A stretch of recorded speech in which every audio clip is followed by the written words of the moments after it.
Je vais vous faire passer un test de perception. Dans cette courte vidéo, deux équipes se font des passes avec une balle.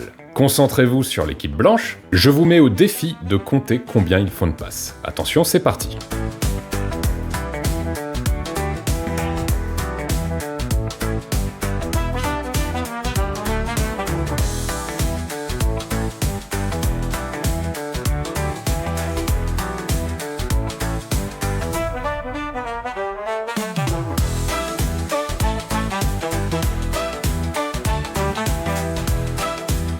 Alors, combien de passes? Si vous avez dit 15, félicitations, c'était la bonne réponse.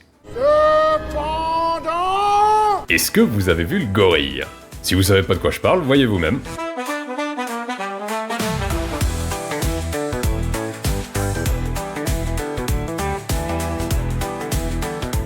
Alors c'est une expérience des psychologues Simons et Chabry en 99, et si vous n'avez pas vu le gorille, rassurez-vous, moins de la moitié des gens le remarquent. C'est une faculté normale de notre cerveau lorsqu'on se concentre sur une tâche, d'ignorer tout le reste pour éviter qu'on soit distrait, même par un gorille qui nous passe sous le nez. C'est un truc souvent utilisé dans les spectacles de magie. Plus vous vous concentrez pour trouver comment le magicien triche, plus il peut vous rendre aveugle en focalisant votre attention ailleurs justement que là où il triche vraiment. Mais ça a aussi une application juridique. En 95, à Boston, un policier infiltré, Michael Cox, est passé à tabac dans la rue par ses collègues en civil. Au même moment, un autre policier, Kenny Conley, poursuit un homme suspecté d'un vol à main armée. Or, dans sa course-poursuite, Conley est passé là où Cox se faisait tabasser. Des enquêteurs lui ont alors demandé de témoigner. Problème, Conley jure n'avoir rien vu. On l'a alors accusé de mentir pour protéger ses collègues, et il a été condamné pour parjure et entrave à la justice. Simons et Chabry, les psychologues qui ont pensé l'expérience du gorille, ont depuis rejoué la scène en demandant à des cobayes de poursuivre un fuyard, tandis que sur le trajet, une bagarre était mise en scène dans leur champ visuel.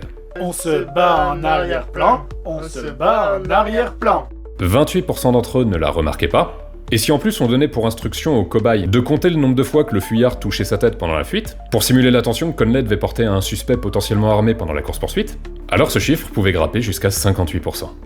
Cette expérience ne prouve évidemment pas que Conley n'a pas vu la scène, mais qu'il est plausible qu'il ne l'ait pas remarqué. Son passage sur les lieux n'aurait donc pas dû suffire à prouver qu'il mentait, puisque dans certaines conditions, même avec l'évidence sous les yeux, il se peut qu'on passe à côté. D'ailleurs, je vous laisse avec une petite chasse au trésor. Dans une des notes que j'ai affichées à l'écran, en jaune au-dessus de ma tête, j'ai introduit une erreur de texte. Si vous l'avez vu dès la première lecture, bien joué. Pour les autres, je parie que certains d'entre vous, même en sachant qu'il y a une erreur, même en faisant pause avec la note sous les yeux, mettront plusieurs minutes à la trouver alors qu'elle est pourtant évidente. Je vous laisse faire l'expérience, racontez-nous en commentaire.